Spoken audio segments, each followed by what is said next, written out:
Arms, and I'm going to show you a game I played of Chu Shogi against the very strong program HaChu, version 0.16, which was written by the Dutch programmer H.G. Muller.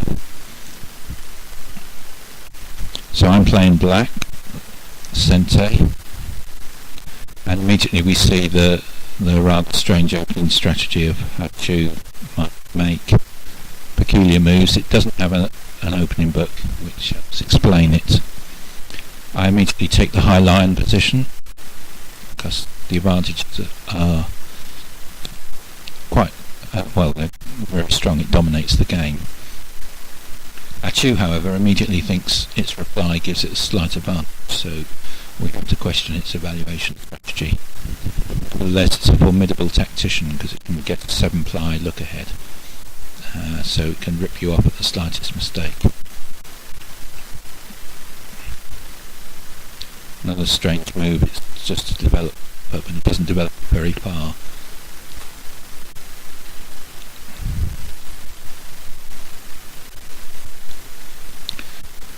Generally in Chu Shogi it's thought a good idea to keep the strong ranging pieces towards the back of the board, the back of your position, out of harm's way in the opening. But with the Dragon Horse we make an exception. Deploying it to the flank like this is considered Joseki, although it's not necessary. You can push the pawn there instead.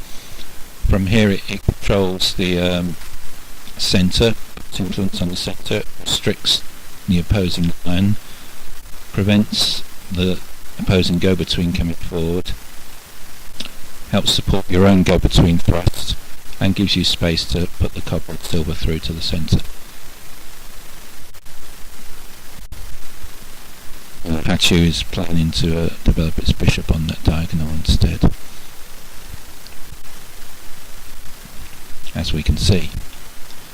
Now, this opening strategy was invented, as far as I know, and he certainly claims to have done so, by a player who goes under the ID on 81 Dojo of Mumio Jose.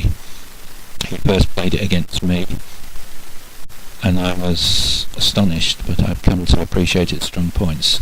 I call it the twin silver opening, so the idea is to rush the silvers to these squares immediately in front of the pawn, whereupon they'll dominate the centre. It's much easier to play with the high lion doing this than with the low lion.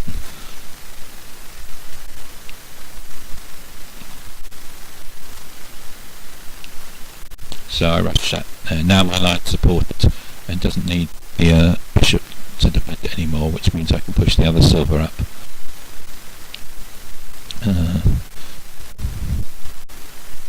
Now, here I take advantage of there not being a Dragon Horse on 8k to push my go-between early. I suppose I could do that even earlier before putting the silver there, but I have great respect for HaChu's ability to complicate matters in the evening, so maybe I'll try it one day. Peculiar move here.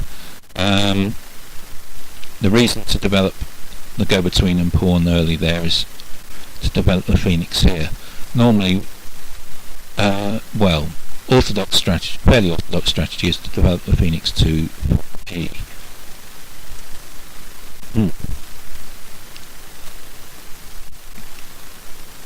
I think the coordinate system is the wrong way round here compared with the TSA system. Anyway, that's confused me.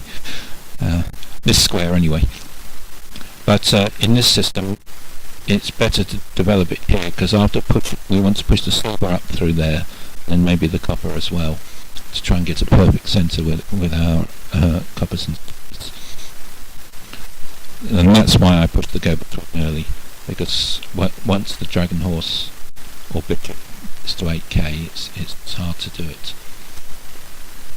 If that does happen, and the human player is quite likely to do it, then instead, before moving the go-between, I'll first move the copper up here, pawn there, copper there, and then it supports the thrust of the go-between. Straight away, HaChu moves its bishop back. Well, it's probably seen something that I haven't, but that's 2 moves we've gained. Now the other silver.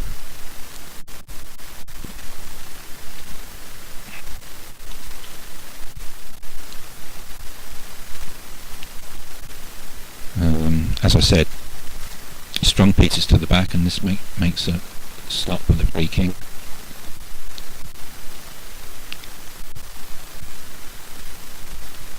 Another peculiar HaChu move. It does that quite a lot. Generally, it's best to keep the blind tigers near to the king because they don't advance very well.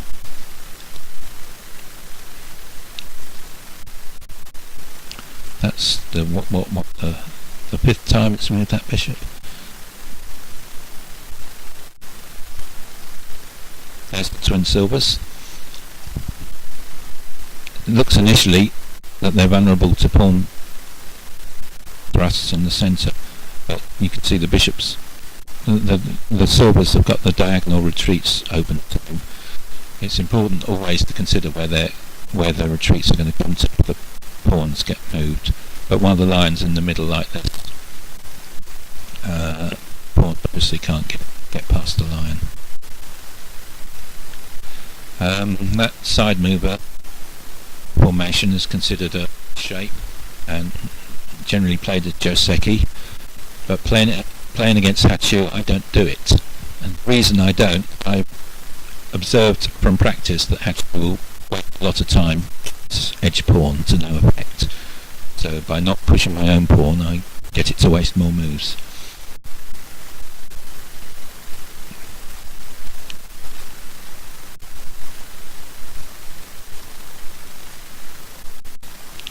Now with my coppers in this position, the silvers haven't got retreats, so you can't hold this for long. You've got to advance the pawns in front of the coppers.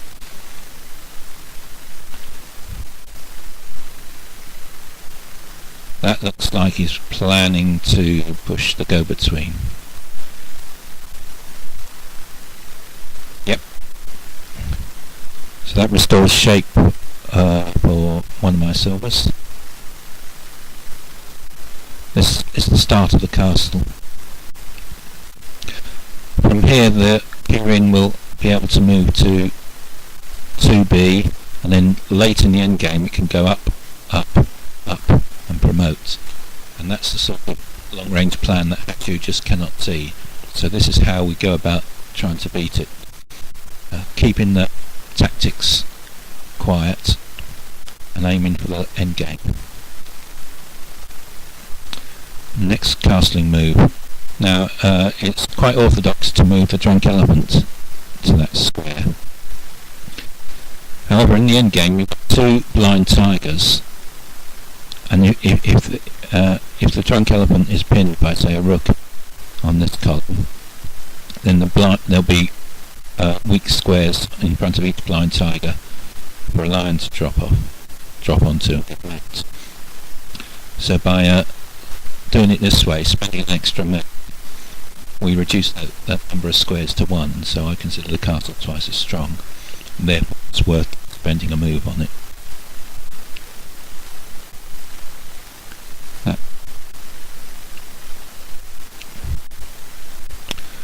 Well, HaChu's preparing for an edge attack, and nearly Chu Shogi an edge attack is too slow. Nearly always, I say, there are occasions. This is a common move in the Twin Silvers Open to further restrict the opposing space. Eventually we want all 4 generals move forward in an unstoppable wedge, and that will give us a tactical advantage later in the game. Also note we're extending the influence of this bishop, and it's part of the strategy is to make use of different hidden moves by this bishop.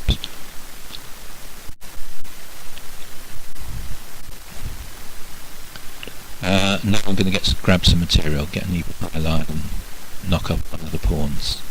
This one, obviously we can't do that with the bishop there. Now in doing this we have to consider what happens if he plays the pawn forward, well, we just retreat it back to where we came from, winning a pawn. And we're getting lots of time thanks to HaChu's edge attack. So now the first material gain. HaChu still thinks it's ahead there. It's important to move to that square. If we move to a 4C instead, then this pawn would be embarrassing. For that reason, HaChu should probably have moved that pawn much earlier before we got the copper up, because that would have hindered our development. And that really completes the castle. So you've got this nice formation. There's no checks available, and the gold's covering lots of squares at the outside. King's got some room to manoeuvre a bit. The keyring can always come back to reinforce the castle if it needs to.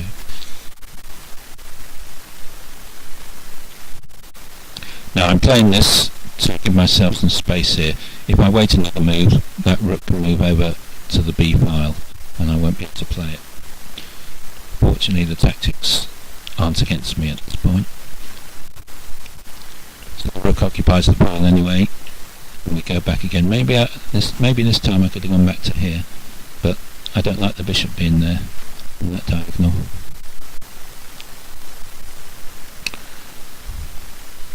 Now I could take that with the phoenix, but if I did, bishop immediately comes through and hit into the dragon horse, so I'm going to lose material. So just retreat back to this knight square was prepared for me. This is all good shape, they're not interfering with each other.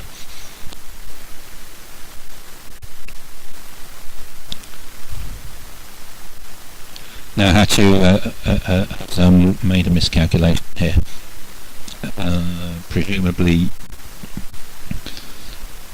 the horizon effect, where since it's only looking about 7 moves ahead, that's to imply 4 moves for its side, 3 moves for mine, plus captures.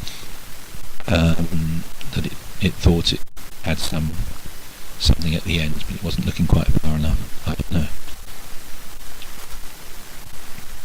And we get now we're 3 pawns up, and at this point even HaChu thinks it's behind, not by much.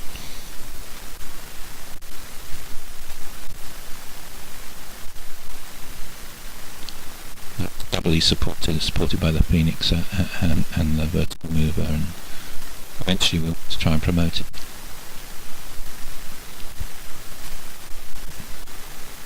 I want to contest the B file, don't want to leave it in possession forever.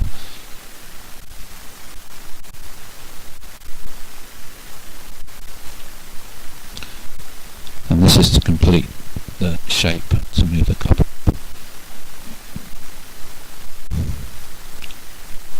Now this is the position which we're aiming for in the strategy. Total command of the centre. It's difficult to see how you can lose here. It's quite easy to lose against HaChu's tactical ferocity. You have to be alert all the time. For instance, you have to consider what will happen if HaChu pushes the g-file pawn. If you eat it, then the lion comes to the free king comes to 9g, and your lion is lost. It's got nowhere to go to if you look carefully. But don't do that. Just retreat back here or back here. Well, maybe to back here. And that still give the bishop, the silver will still have this square to retreat to. It's our retreat square. But you have to think about these things all the time when playing this sort of strategy. Otherwise you can easily find yourself a piece down. So HaChu has played the same pawn manoeuvre on the side. This time it actually takes it. But it's not achieved anything. Although reverse chariot or lance is supposed to be worth less than the side mover. If it does take the side mover, I'll end up with an unopposed piece on that open file. I'll be able to promote it. So it actually loses by doing that. Loses material, I should say. This seems a completely pointless move. Sure, it's protected its lance with 2 pieces, but apart from that it's got no merit whatsoever. It's just blocking things up, and it's giving me another free move.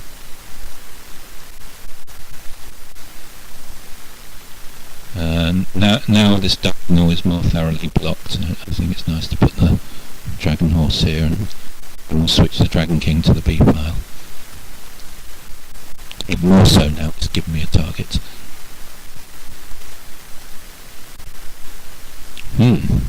Didn't expect that. I guess putting the line out the way may give it some more tactical possibilities, don't know. Right, this is the move I was mentioning about. I can't take this, otherwise the free king will eat my lion. Well, and I'll be out of the game. So this retreat as planned. No, nothing on these diagonals is lined up against the line, so it's quite safe here for quite a while. Until he moves the bishop there. Now we have to consider, if he thrusts the go-between, we can't take it with the line because the free king's on that diagonal.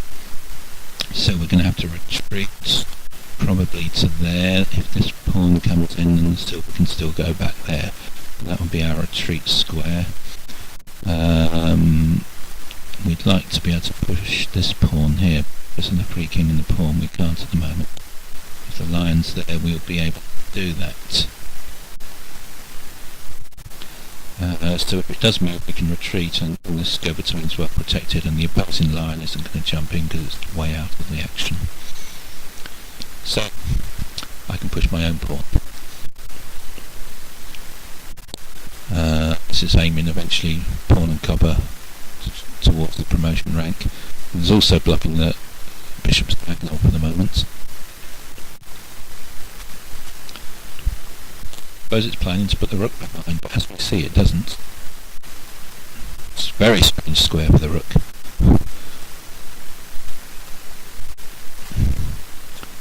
Now I'm going to try and take over the K file.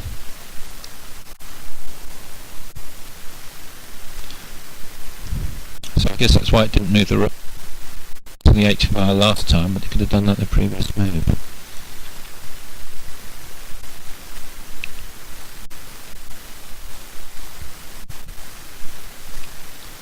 It seemed to be nothing moves by HaChu while I'm developing. So I bring this line back now, ready to support this. I could have just moved the FL up first.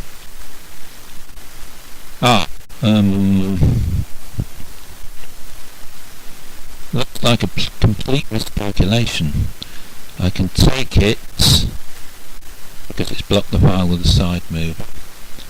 If it then plays pawn to 7g, I'll be able to take that with copper, and therefore be able to move the silver behind the copper, which is good shape. So I'm going to take it. Right, well, I'm 3 on my side mover, and I've got 5 in defence. No need to worry about that. So now I've got very good shape in the centre there. Now if I thrust that pawn, I'll just take it with the copper maybe.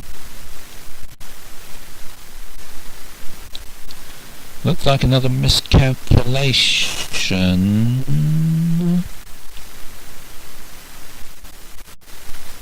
Well, it's going to lose a move in temper. Oh, it's not taking it back. Let's see, if it takes it back, I'll put the line on, but I shall play this. It'll have to move back, and then my rook can take its side mover. So it was a miscalculation on its part. So I can just reinforce that pawn. I'll switch my rook to the K file, I think. Oh, I guess it's planned to move its copper up. About time. But I've got my dragon king aiming at the lion there, so I can counter anything, I think. So I'll just thrust this pawn forward up to here and take another square away from it in the centre.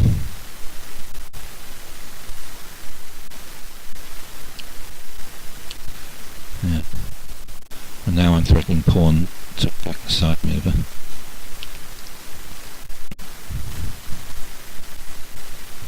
Well, its line is certainly safe there, but it's not very active.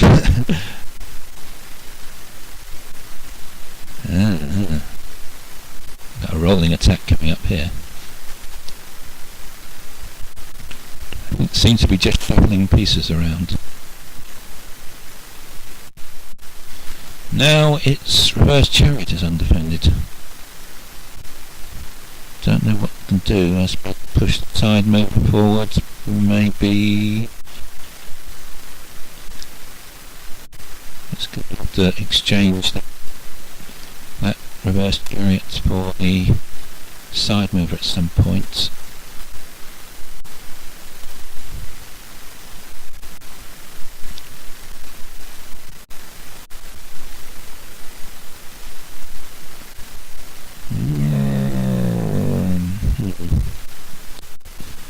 Now, once it starts to open up, its line might do something. But it's safely tucked away on the back rank for the moment. I'll just try and win that reverse chariot. Oh! It's going to let me. Well, I'll take this anyway. Why did I take that? If I don't...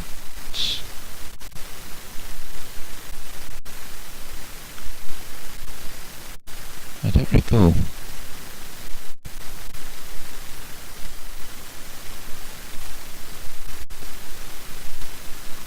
Well, it's still not swapping the reverse chariot for the side mover. We win it.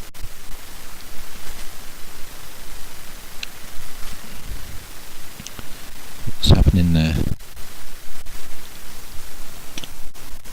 Nothing very threatening, I don't think.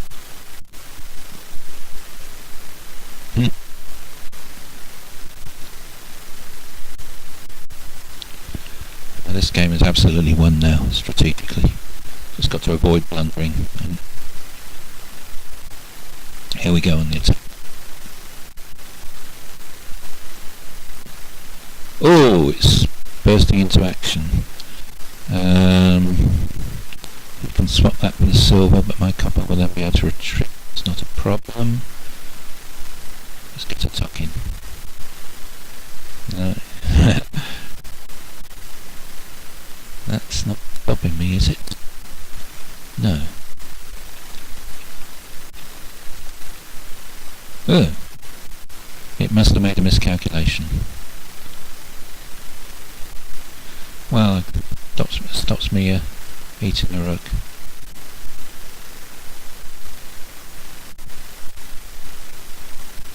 Wonder if I can just push the pawn now. I should just push the pawn. I think I missed that. Yeah, I think I should just push this pawn here. Promoting it. It's got 2 in defence. Well, what if it takes with the bishop? I can take and go there. Defended. Oh, I think I missed an opportunity there to finish the game quicker.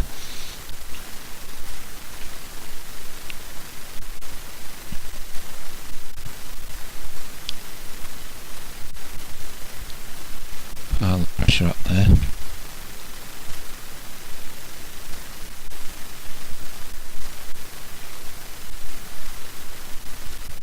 Yeah, I think in retrospect that may have been a poor plan, since it gives it some counter-attacking possibilities.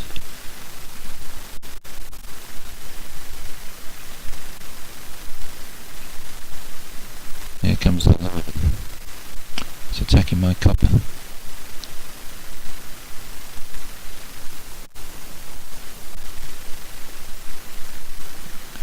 If we move the silver up, we can take a pawn. Not too serious, but I retreat the copper anyway.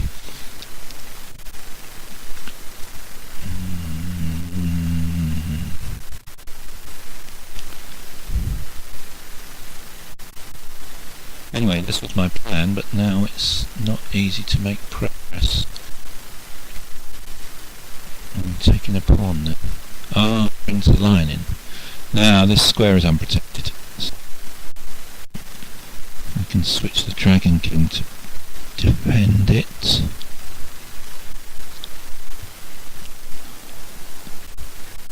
And now my dragon horse is under-defended, but I can retreat the ferocious leopard to defend it and expose the side mover as a defender. Yep. Where's it going there? Don't know.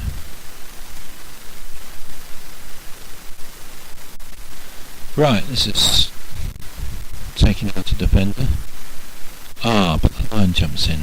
So we gain the material. Now where's the lion threatening us?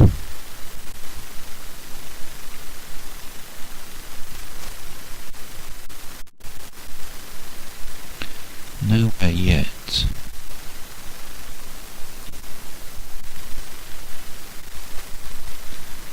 But that is a move I should have prevented. Or foreseen at least. Because now my silver and copper are going to be undefended.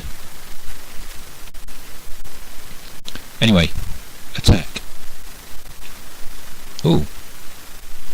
Why didn't it capture the copper?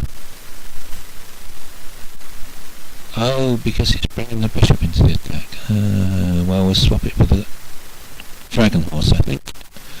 Small loss, but it gives us momentum. So the lion's going to capture that copper, but we're getting our attack first. So it's got the free king defending.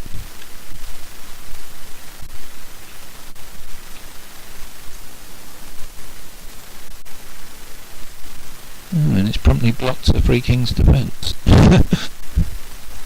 Odd. The problem is how to... It's got silver and side mover and lion all defending. We've got the bishop to play with somehow. We'd like to get that bishop there. Lion's in the way.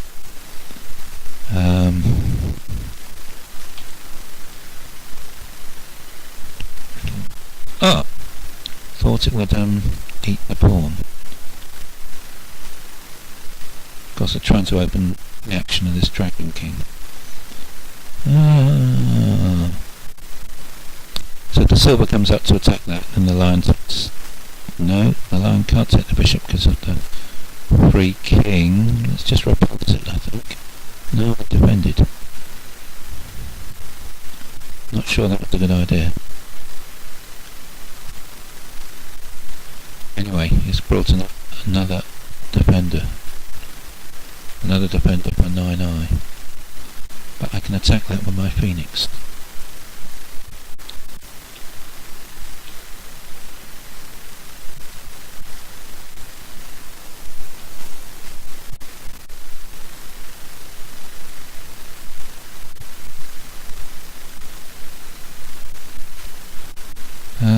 Just hit the lion here to give us a move to get these two going. So we finally get some cash. Now it's defended with the free king rather than move the lion, but my own line is defended by the bishop, so I'm okay. That's quite clever.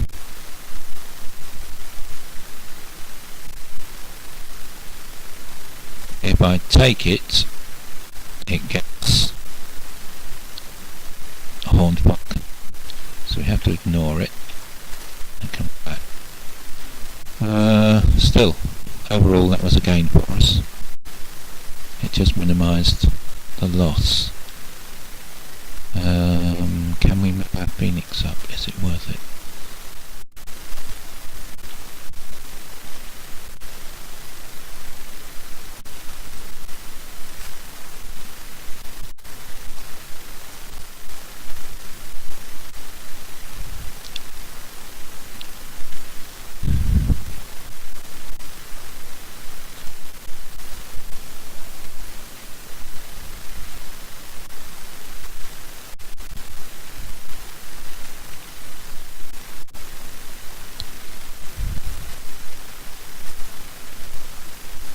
Sure, I shouldn't just move. If I move that ferocious leopard back,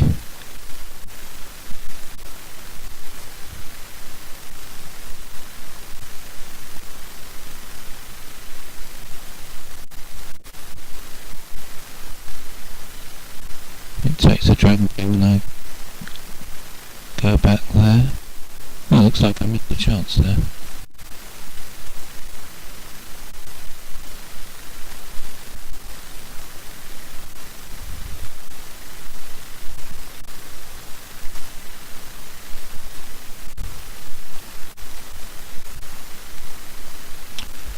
Right.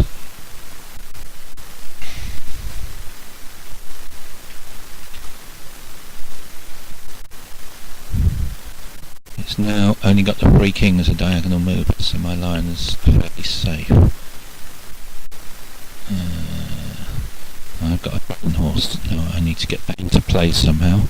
Obvious things, play pawn here and dragon horse there. Hitting the lion. There.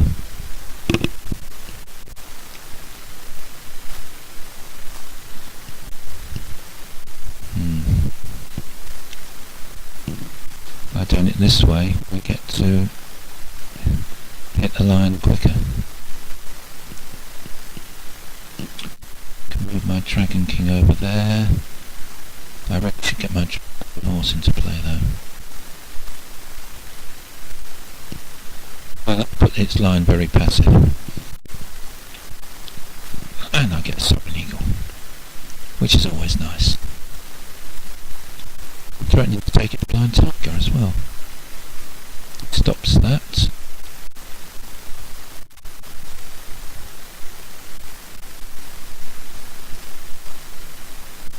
That's to activate the dragon horse.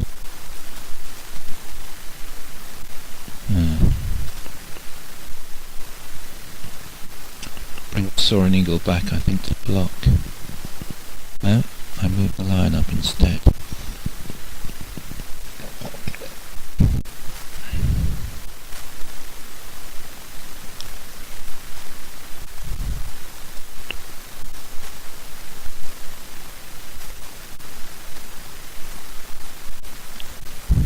Now, the 3 kings are swapped. My dragon horse can go either way, and it and the sword are the only diagonal moving bits at any range. So, this is just a mopping up operation now. Well, that's just a blunder. I wonder if that's a bug.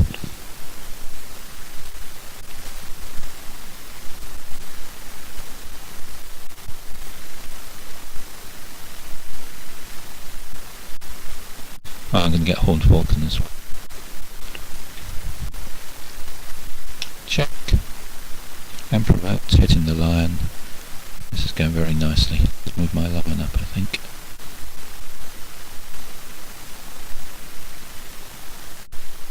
Yeah.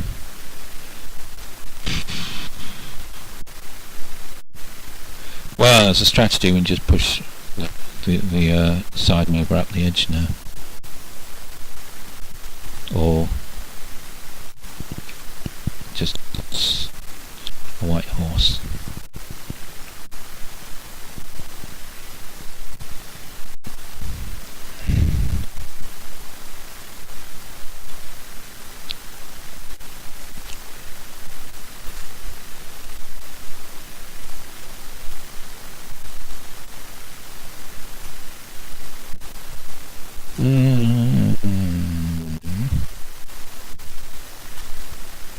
It's threatening to take a pawn and maybe promote, so we defend it. That's nasty. Oh, I could always just take it with the Star and Eagle, but that's a loss.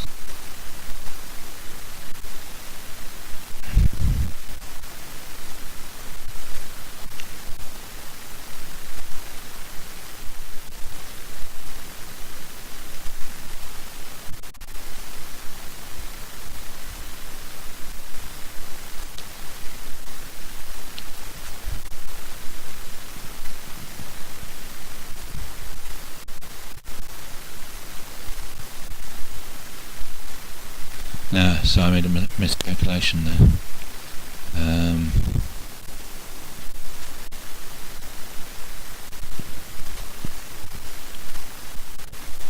If I retreat Yeah, I made a miscalculation. I should have retreated that all the way back, I think. I was thinking I was pinning the key into the lion and about to get a nice simplification, but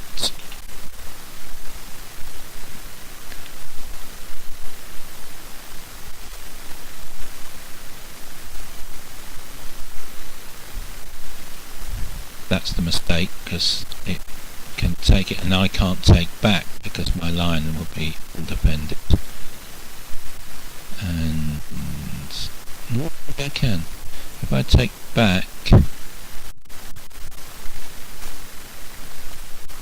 the lion can only get to there, and I'll be able to... Oh no, I can't get back because the hornfall can only move 2 forwards. I'll lose my lion. So I made a bad exchange there. I have to bring my lion back and stop the promotion. Still, I'm well ahead anyway.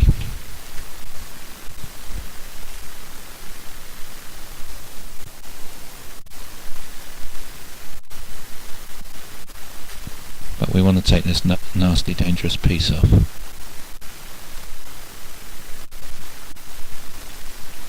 Oh, we got it off. But at the cost. However, that's its last big piece. I can just take it. No.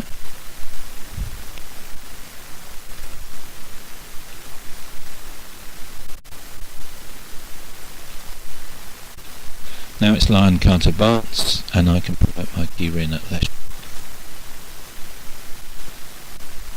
Here we go. So rather than promote up that side, we'll go this route, which looks slow, but you can be sure the computer can't see it. See, it's not moving to defend it at all.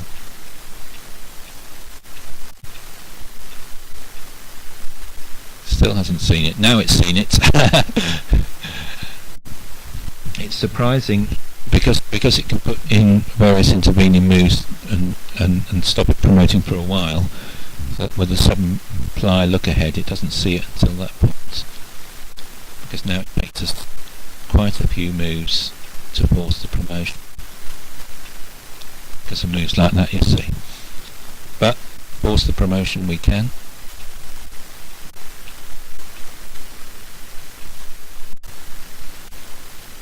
You see, it took a lot of moves before it promoted, even though it's obviously inevitable to a human. The computer still has to look ahead and work it out.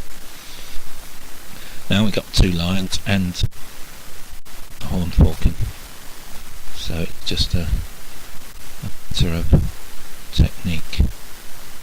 Slow and steady. Check. See where the lion's going to go. It's going to run away. That means I can jump my lion in. Now we got threats like lion takes blind tiger, gold takes back, other lion takes. Check, it'll have to move, and the other lion will be undefended and somewhere should fall.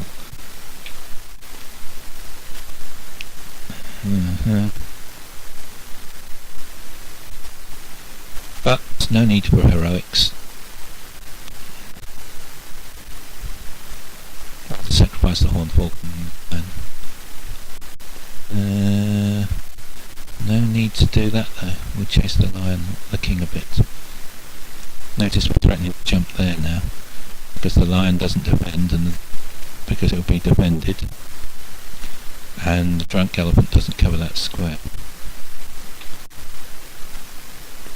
So he has to defend by physically blocking with the lion. But now it's lion tied up. I could play lion takes, gold takes, lion takes, threaten then to win the lion, but well, that would threaten to win the lion. Perhaps I should have played it, but it doesn't really matter. Easy win.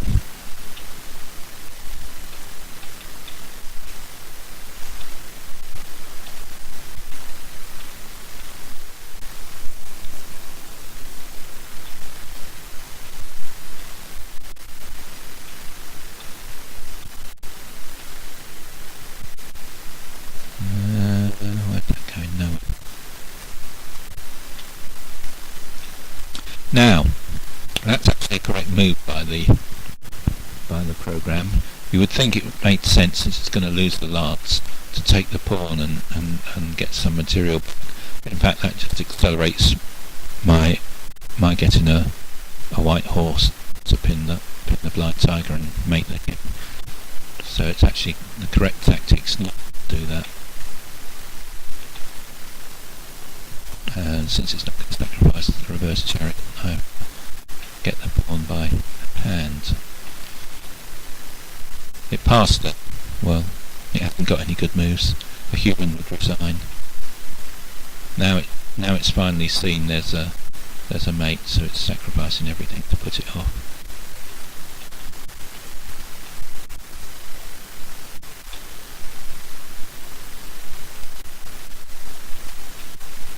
At this point it resigns before I get to move.